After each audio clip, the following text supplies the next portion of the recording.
Anyways, the first thing we want to do is we want to open up Facebook. Now, once we are on Facebook, the next thing we want to do is we want to go to the menu option, which is in the bottom right hand corner.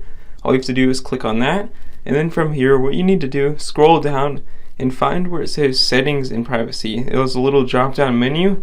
Just click on that right here. Then you're going to click on the Settings option, and it's going to bring you to a page like this.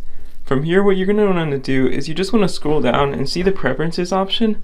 You just want to click on the Media option, which is this fifth one down, I believe, right here.